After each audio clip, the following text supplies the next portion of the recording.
We had a wet, hot American weekend for the 250th with middle-of-the-night fireworks, a canceled parade, and a bunch of Ben Franklins.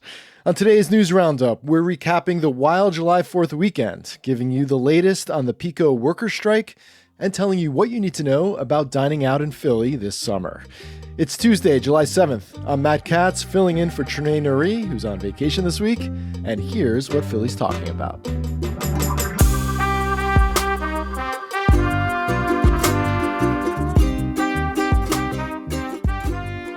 Guys, it might be a little weird to ask how your weekend was on a Tuesday, but last weekend was so epic, so controversial in some respects, and so hot and so wet that we just have to recap it at the top of the show. Alicia Miranda, what did you get up to this past weekend? You know, I had a very American diet. I basically had carbs all weekend. So Nice. One of the things that I did on the 4th of July was head over to Royal Tavern, which is in South Philly. Every July for the past couple of years, I think since they reopened, chef over there does what he calls the dog days of summer. So the entire month of July is basically him dedicating himself to making regional specialties of hot dogs. So Wow. my husband and a friend of ours were like, let's go. We drank spaghettis and had 5 hot dogs that we just shared and kind of reviewed on the spot. And they were delicious, I gotta tell you. What was the best one? My favorite one was the Ripper. It's like a deep fried hot dog with a really lovely sweet tart relish. Was not expecting that. It was great. Well, Alicia, that's a perfect update from you. You are our food contributor here at CityCast Philly. Had to eat. We're also joined by Abby Fritz, our senior producer on the show. Abby, how was your July 4th experience in Philadelphia? Well, it was kind of crazy. It was really hot this weekend, and I had booked a camping trip months ago for July the 4th. So I went out to Delaware. I was camping. I went to Assateague National Seashore Park, which is where all those wild horses hang out on the Maryland coast. Really great experience. It was free on July 4th, too, which is awesome. And then I headed home, and we got home so late that I was able to catch the fireworks still. Oh, nice. Which was unexpected. What, but I think what we'll time get more did into you... that later. Yeah, we will, because some of those fireworks didn't go off until 2:30 in the morning. Yeah, until which is July crazy. 5th. Yeah, Yeah, exactly.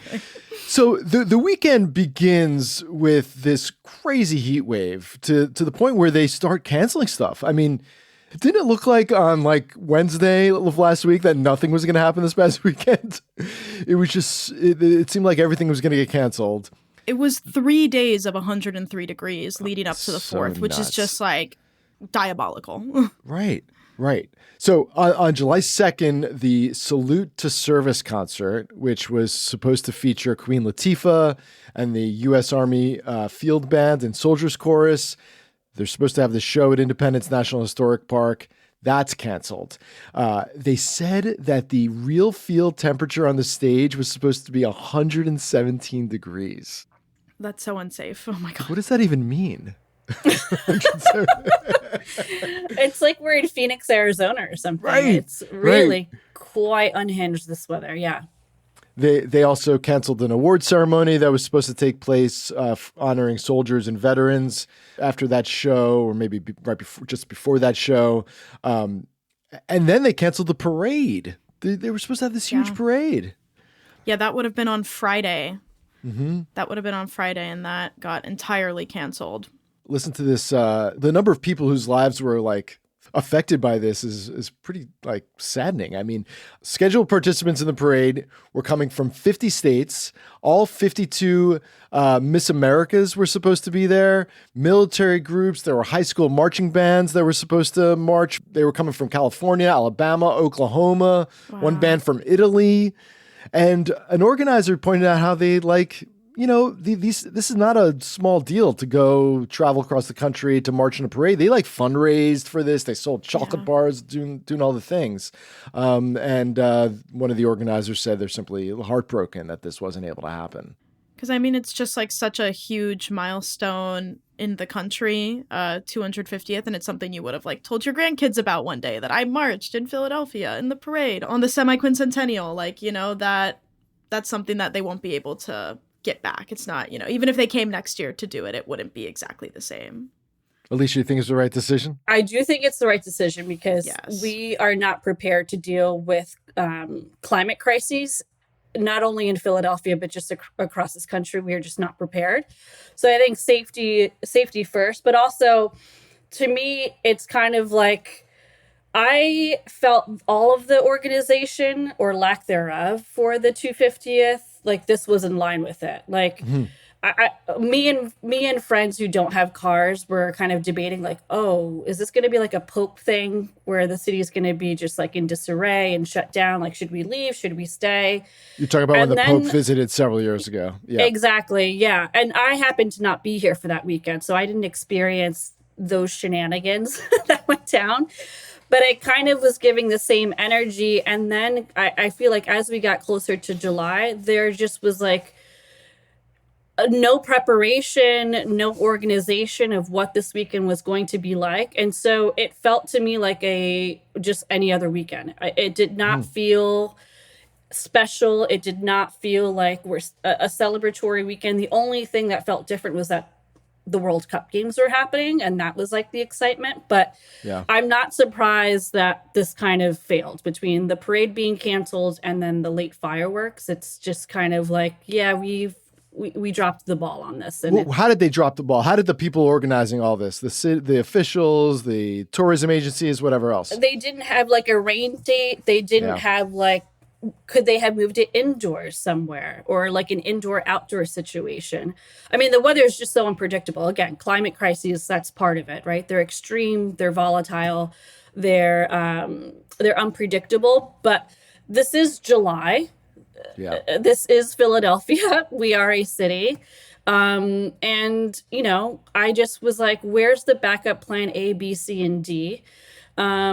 And it just reminds me, too, like seeing how much money, taxpayer money, that was put towards this, and then seeing at the same time crucial services being cut. I'm just like, come on, man. Like, this doesn't look good for Philadelphia at all.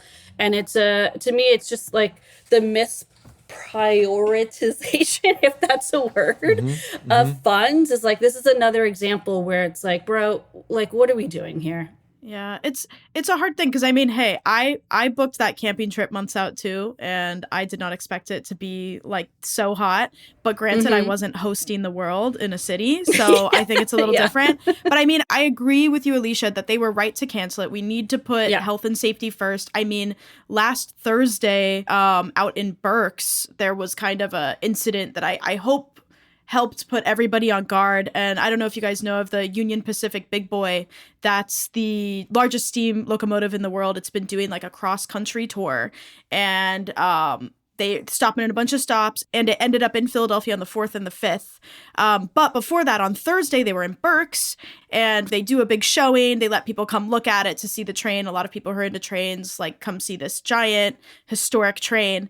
And 100 people were treated for heat-related injuries. Wow. 45 of them were hospitalized because of the heat. So it's like, I think looking at that, and seeing how quick and how easy, like something that seems like, you just walk up to the train and you could leave if you wanted to. But clearly, people were not prepared for this type of heat. So I think canceling the parade and being as cautious as possible was absolutely the way to go for the city, given how unexpected this heat wave was. Yeah. And in terms of like how the city could have prepared for this, I mean, it's interesting, Alicia, in terms of like the lack of a plan B.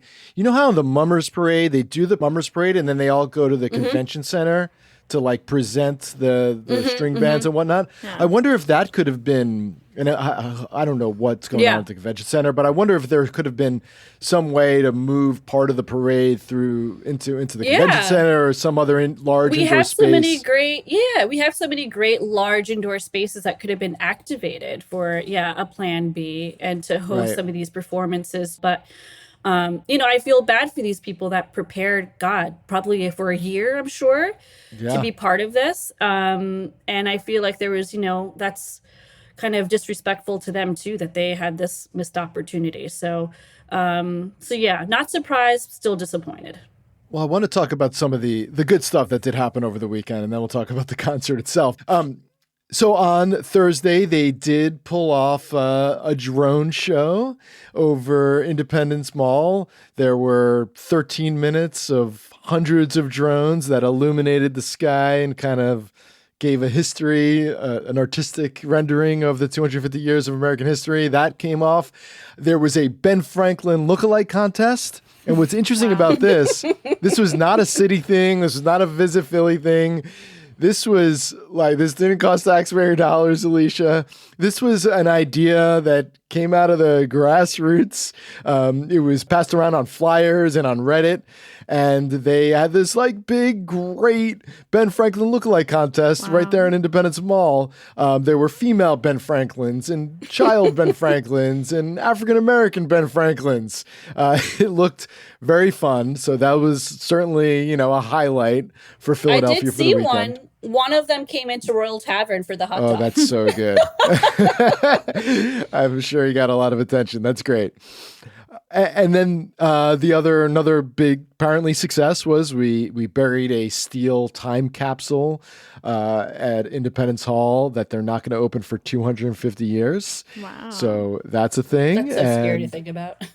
And then I would just say the last big, great, positive thing that did come out of the weekend, as you had indicated, Alicia, was the World Cup. World Cup, really was injected a good, wonderful bit of energy into the city over the last several weeks. We had our last game of the 6th on July 4th. This is via Axios, more than 409,000 fans from over 190 countries who came to these matches. We hope some of those people come back and visit us for a longer period of time. There were 290,000 beers consumed at the link. 50. We are a drinking city, okay? At like $18 a pop, too. Yeah, they were like 18. I know that firsthand. Yes. I want to know all the economical impact, man. Yes. I'm sure those hot games, those beers were getting devoured. Guess what sold more, the cheesesteaks or hot dogs? Cheesesteaks. Or pretzels. I'll give you those three options. Pretzels. No, I still say cheesesteaks. You guys are both wrong. The amount of tourists I saw so excited to have cheesesteaks. I mean, I went to Jim's right after the France victory a few weeks ago on that Monday night when it got delayed like 2 hours because of the rain.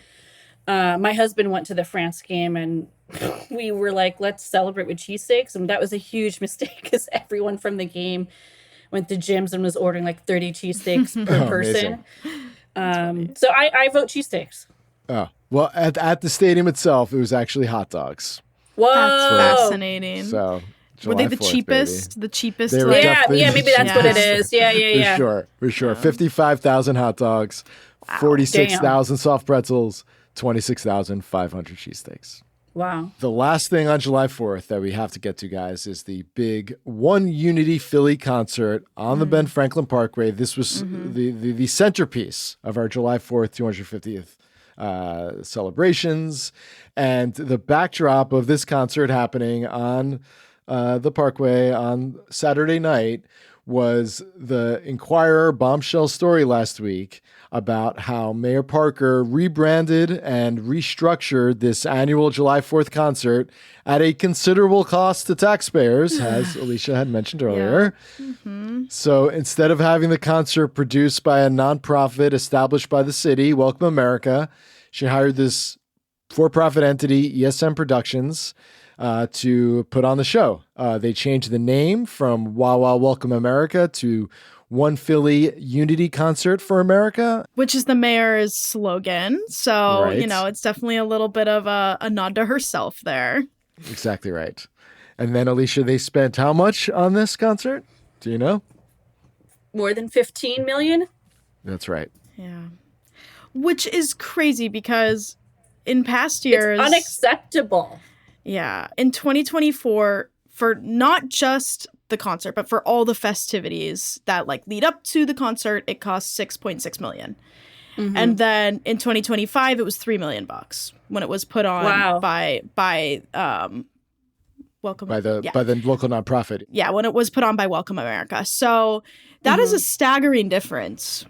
that is a lot of I just keep shaking my head. It's so unacceptable to me, the whole shenanigans of rebranding it to your own slogan. I just can't get over the fact that we're closing schools, but then we have $15 million to put on a concert. That to me is just so unacceptable.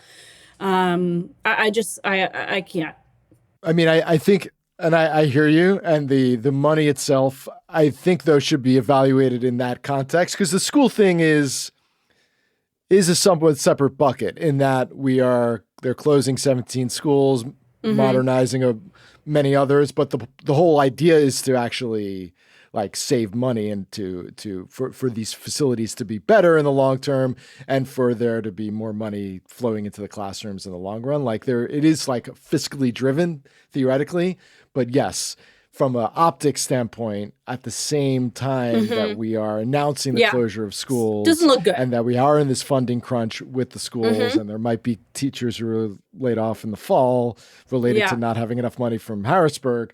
It does not look great, for sure. I don't get a choice in where my tax money goes. You know, that's the other thing too, right? Just taxpayer. It's just like they're just taking your money and doing whatever. Well, you could go to like budget hearings at city council, but this didn't come up in budget hearings exactly. at city That's council. what I'm saying. So you wouldn't know like this. The option, to opt you wouldn't even know in. if it wasn't for the Inquirer's investigative reporters. We wouldn't even know we were spending this amount of money, and then even they weren't able to get the actual receipts to lay out why it cost so much more. Yeah, the park administration refused to turn over like the exact documents about how all the costs break down, because that 15.5 number didn't even include like police and sanitation. So this is just purely the contract like with ESM.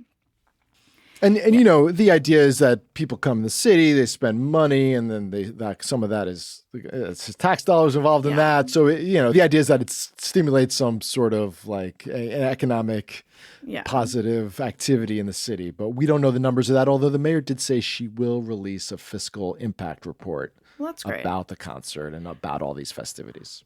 I will say I definitely like understand the argument that like given the 250th and all of that it's going to cost more than usual. Like you're going to do some special stuff, and considering the heat too, like they did have like cooling stations set up and things like that. I totally understand that. I think it's just like how much more and for like what? Like what exactly like makes this like 10 million more dollars worth it? And that's what I'm interested in. Maybe these documents that the mayor will release will have some more answers in there, but it's hard to say without that, especially after seeing everything that happened at the concert. Right. I think there's that too. Well, first she was under pressure to cancel it entirely because they canceled the parade, they canceled all this other stuff because of the heat. And she said, I do not apologize to anyone about making sure the city of Philadelphia, as the 6th largest city in the nation, by the way, 6th largest is not the flex that she thinks it is. It doesn't sound very impressive at all. But the birthplace of democracy, we were going to have a celebration that is fitting to and for our historical significance and prominence. That's what Parker said. And once that could be seen, a concert that could be seen, respected, and honored, not just in our city and commonwealth and nation, but in the world. I'm not sure if the concert did go on, but I'm not sure if that happened. Yeah. So Governor Shapiro spoke, Mayor Parker addressed the crowd, Seal performed. Jill Scott played and brought on North Philly's Tierra Whack as well, which I was personally very excited that she made it onto the stage. And then at 8:45, people were asked to take shelter because of the thunder and lightning and rain. Scary stuff. They kicked everybody out of the Ben Franklin Parkway. Yeah. They told people to shelter. They were sending people back to like suburban station to shelter. All the way there? I know. I'm like, that's kind of a far wait, walk. You gotta walk all the way? You're gonna get drenched In before you get there. thunderstorms? Yeah. Okay. And the mayor was like putting out statements being like, we've got to put this on pause. We're gonna, once it's safe, we'll restart it. Everybody was like, oh my God, is it even gonna restart? Is that it? Who's even gonna play? It was like chaos for a couple of hours there. And like Meek Mill apparently left town, he said. He said, I'm out. But then the mayor's like, no, we're doing it. We're doing it. my We're God. starting the concert back up. So after midnight, the headliners showed up and performed, except for Christina Aguilera. Yeah, she got out of there. She left. And people apparently returned. Like, obviously not everybody, but some people came out back for the post-midnight show. Here's a clip of Will Smith shouting out the mayor from the stage.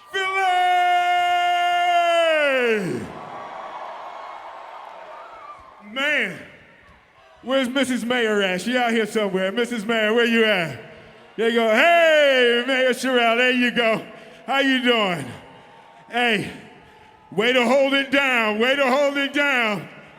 Listen, we was at the hotel. We was on our way. We was on our way home. She called and was like, come on back out. We went there. We making this thing down. Shout out, Mrs. Mayor. I'm wondering about the politics of all this. Are people going to be upset with the mayor for throwing this concert despite the weather, for stopping the concert because of the weather, or for what we were talking about earlier, the money that was spent on the concert? Do you think it's I going to feel like linger it's a for lose-lose, right? And broadly, I feel like everyone I've talked to about this considers this a flop. Like, this was not great. And I think that is the risky one when you put your own branding on things, is that now you have to reap the Yeah, now you gotta take consequences of ownership. putting your face on it. So, like, you know, there would have been some distance if it would have been Wah Wah Welcome to America, right? But she has completely intertwined herself with this now. So I think she's rightfully going to get smoke for probably all of it, for probably everything, you know? Because like people would be mad, you know, if you canceled it. Yeah. People are mad for it still continuing and then going until 3 a.m. So I feel like unfortunately it's a lose-lose situation. It just, again, and like the optics don't look great. You know? The 3 a.m. thing, Alicia. They also did the fireworks show because they said they had already. We need to turn this into an It's Always Sunny episode. They had already loaded the fireworks into the launch system, and they could not safely unload them. So they had to blow them off. This isn't always. This is Charlie has already set up the fireworks. So it was 2:30 in the morning, and they blasted those things off. I heard them. And it was because I was driving back into the city, I'd say like around like midnight, 12:30, and people were already like on the Girard Bridge. Like they were parking their cars on the sides and getting out and like stop because they thought the fireworks were going to go off around midnight, right? So they were standing there. There was crazy traffic. Everybody's waiting around and no one, like I'm sure people figured it out after a couple hours of waiting. But yeah, stuff didn't go off until 2:30. Man, I mean, And again, what time normally would they go off? Midnight. Before midnight. Yeah. Or about Before midnight, right? Yeah, I think okay, like gotcha. But I mean, if you're a Fairmont resident and you woke up to that, it would be interesting to see how the mayor does in re-election next year in the Fairmount neighborhood that woke up at 2:30 in the morning to fireworks. All right, guys. Well, there's still a little more July Summer of Philadelphia celebrations coming. FIFA Fan Fest is still here until July 19th. And we've got the MLB All-Star Game is the other big event. It's coming up July 14th. That's next week. And we have 5 Phillies repping, right? Yeah, not bad. Exciting. Not bad. All right, guys, we'll be back with more news after the break.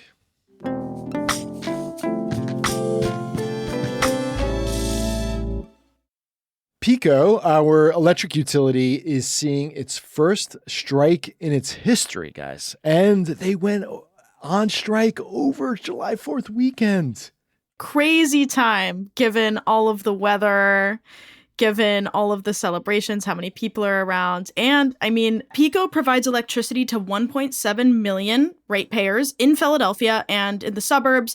They also serve 550,000 suburban customers with natural gas. So they are not just in Philly, they are in the region. This impacts not only our city, but many, many people in the surrounding areas. The company's been around for 145 years. This is the first strike. Wow. It's crazy. This is 1,500 unionized linemen, call center workers, and a handful of other employees. They went on strike on Saturday. They're looking for better medical and retirement benefits. We have a clip of them picketing in Center City outside PECO headquarters on Monday morning.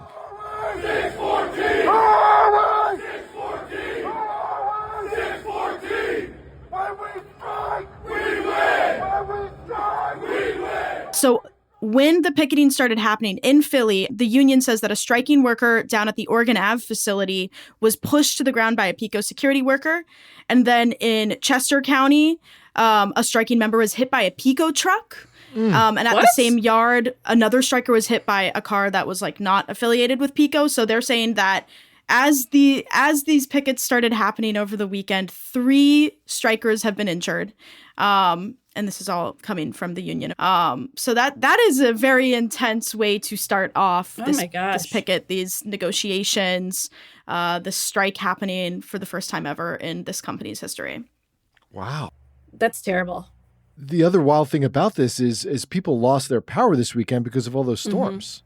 The timing is really crucial. Yeah. Yeah, and I mean, PECO did say that they have systems in place to like keep things running while the strike happened, but like according to 6ABC, 5,000 PECO customers were still without power by Sunday evening. Yeah, and the outages, that includes not just Philly residents, Yes. a lot in the burbs as well. But in terms of like power outages due to storms, I mean, it's PECO workers who'd be out there getting us back up, and they are not there. So the Inquirer actually interviewed an expert on labor relations who talked about the temporary workers that PECO has in place and how that works when, you know, there is an emergency. And they said that there could be issues, like the temporary workers might not know the area as well. They might not be as familiar with the way the systems are designed, that kind of thing. Yeah. I mean, I'm just hoping that all the events of this weekend put some pressure for them to get, you know, an agreement that's fair at the very least and gets these problems fixed. You know, fair pay, fair health packages. It's unbelievable that in 2026 we have to keep reiterating these issues. So I'm hopeful that there's a compromise that benefits these workers and gets them back on track. Yeah, and they're back at the negotiating table as we do this recording. So, you know, we'll see how this pans out. But I mean, with all those pressures, with everything that happened over the weekend, I bet those negotiations are going to be intense. Yes. Yeah. And we'll update the latest in our newsletter. So check out CityCast Philly newsletter. And we'll be back shortly with more news after the break.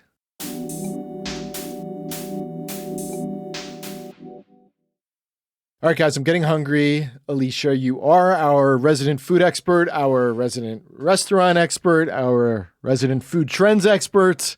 So what do we need to know about dining in Philly this summer?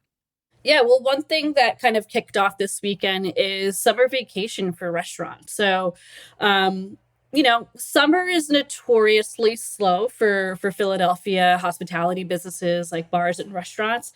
That's so surprising to me. I feel like I love to go out in the summer and sit out on a like patio and eat or whatever.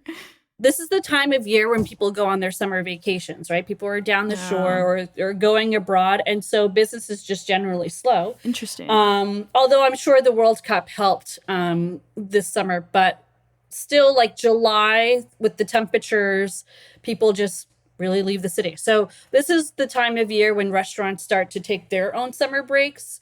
So you'll start to see announcements. I've already started to see them, like Taba Choi announced that they're closed through July 9th. Ambra is closed through July 22nd.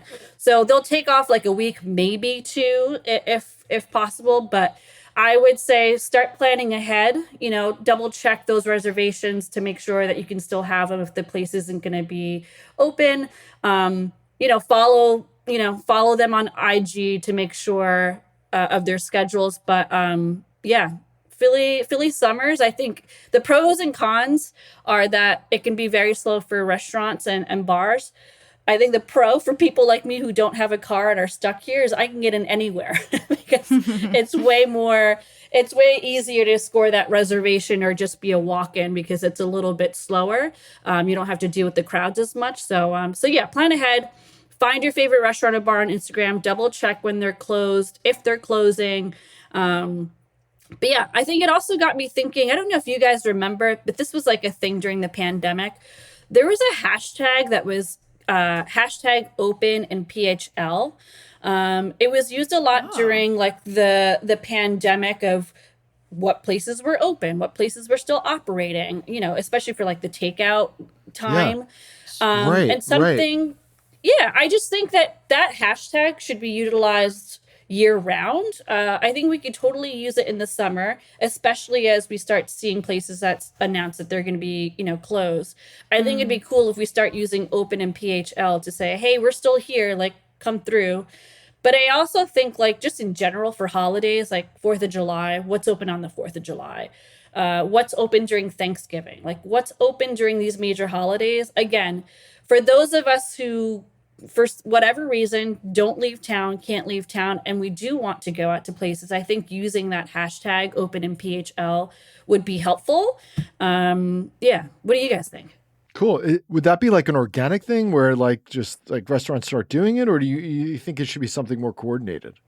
I think it should be something more coordinated. Yeah. I think it'd be cool if like the local media outlets or even like Visit Philly had like a recurring list, you know. I think that would be super helpful. And it helps to drum up and bring awareness to the businesses that are still active and open so that people can support them when it's slow. In our newsletter, we'll do that sometimes in advance of holidays, like, you know, where to eat on the Thursday of Thanksgiving. Exactly, that kind of thing. So like appending that hashtag could be cool. For sure. Meanwhile, there is a new restaurant concept in a long vacant building that opened up, I guess, this week or last week. Over the weekend, weekend, Love Park's Flying Saucer. What's going on there? Yeah, I mean, if you don't know the Flying Saucer, I'm sure you will. It's at the new Love Park location. It looks like a flying saucer. It's like that round kind of 60s style building that used to be a restaurant for many years and then consequently has sat vacant for, I would say, since 2021. It closed in 2021 when Love Park was doing their renovations. But before that, there were plans to reopen it with the 13th Street Kitchens team, but they dropped out because of the pandemic in 2020, amongst other reasons. So it's just been another example of like, you know, a building with prime real estate that's, you know, accessible to a majority of Philadelphians that could be cool.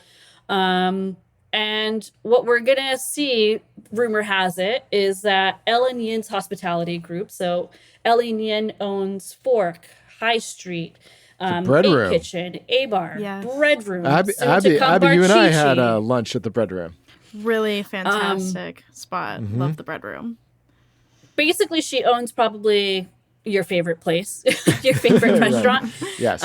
It's rumored that her group will lead the food and beverage offerings, and then there will be rival brothers to have like a year-round cafe. Right now, it's operating as a temporary brewery pop-up this summer with Broad Street Brewing, which is pretty cool. So they're putting some effort into reactivating this space. So I'm excited to see where that goes, but I'm also like thinking about all the empty hospitality spaces that I see constantly around the city. And in my head, I'm like, why is this place vacant? Like, is there something logistically? Is it like paperwork? Like, I'm just so curious as to why these places sit vacant for so long and how we could best utilize them to serve the city, you know?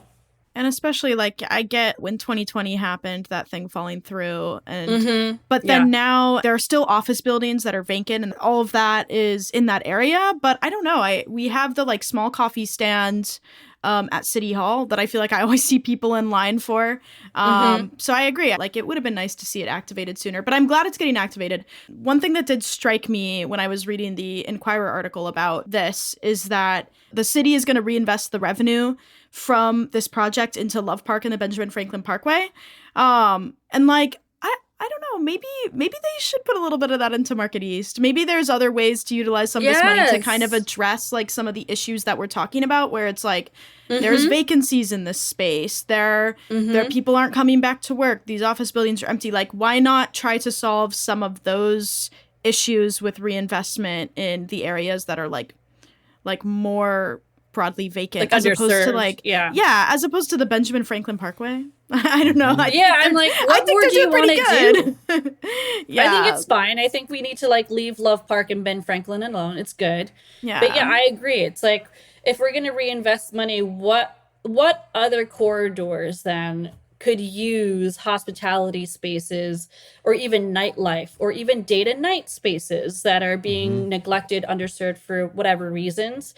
So I agree with you. I think it'd be cool to see that happen in Market East. But like, how many coffee shops do we really need in that area, Center City? Yeah. We couldn't get something else that's a little bit more creative. Like, considering the location of the flying saucer, how can we use that space maybe long term outside of Rival Brothers and Ellen Yin's spot to cater to the business commuters, like you were saying, Abby, the office workers, but also tourists that come through that area. So I'd be curious if we can mix it up a little bit with such a uniquely designed space too. It'd be really cool to see something that fits kind of that mid-century, dare I say, alien-esque vibe. I think it'd be cool to lean into that kitsch a little bit.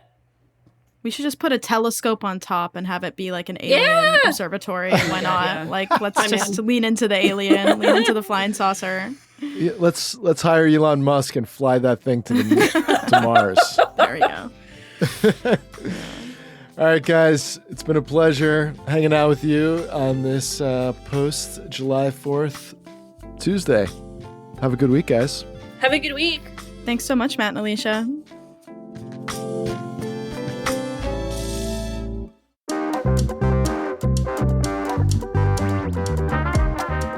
That's all for today here on CityCast Philly. If you enjoyed this episode, subscribe and drop a link in the group chat. Sign up to get our morning newsletter and everything else that Philly's talking about. There's a link to that in the show notes. And remember, you can support the show and get great perks by becoming a CityCast Philly neighbor at membership.citycast.fm. We'll be back tomorrow morning with more news from around Philly. Bye-bye.